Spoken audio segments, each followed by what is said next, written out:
Central government केंद्र सरकार म्हटलं की लोकांना सर्वात अगोदर रेल्वे आठवतं. हो, त्याच रेल्वेमध्ये व्हॅकन्सी आलेली आहे. रेल्वे अगोदर 2-2, 3-3, 4-4 वर्ष व्हॅकन्सी आणत नव्हतं, पण आता रेल्वेने प्रत्येक वर्षी व्हॅकन्सी आणण्याचं ठरवलेलं आहे. वेळोवेळी रेल्वेच्या पण व्हॅकन्सी येत आहेत सध्या. आता आपण एक शॉर्ट नोटीस आणलो आहोत. ही भलेही पीडीएफ क्लिअर नसेल, परंतु मी यामध्ये काय काय आहे ते तुम्हाला सर्व काही एक्सप्लेन करतो. नमस्कार मित्रांनो, स्वागत आहे तुमचं आपल्या एसके स्मार्ट लर्निंग युट्यूब चॅनलवर. पूर्ण डिस्क्रिप्शन मध्ये जाहिरात ही तर येणारच आहे. तोपर्यंत एक शॉर्ट नोटीस रेल्वेने जारी केलेलं आहे, ते आपण इथे तुम्हाला एक्सप्लेन करण्याचा प्रयत्न करतो. ज्यावेळेस पूर्ण ऍडव्हर्टाइजमेंट येईल त्यावेळेस मी आपण एक ना एक पॉईंट एक्सप्लेन करणारच आहोत.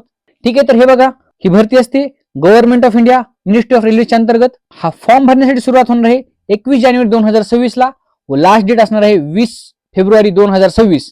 यामध्ये 18,000 बेसिक असेल. 18,000 बेसिक म्हणजे 25 ते 30च्या दरम्यान तुमची सॅलरी असणार आहे. वय यासाठी आहे 18 ते 33 वर्ष. यामध्ये सुद्धा एज रिलॅक्सेशन आहे. जर चा ओपनचा कॅन्डिडेट असेल तर 18 ते 33 वर्ष आहे. SC, ST, OBC व PWBD यांसाठी एज रिलॅक्सेशन मॅटर करणार आहे. ते व्हॅरी असेल, ते आपण डिस्क्रिप्टिव्ह ऍड मध्ये पूर्ण काही पाहू. टेंटेटिव्ह व्हॅकन्सी बघा, 22,000 अप्रॉक्सिमेटली व्हॅकन्सी असणार आहेत, ज्या की खूप चांगल्या प्रकारच्या व्हॅकन्सी आहेत.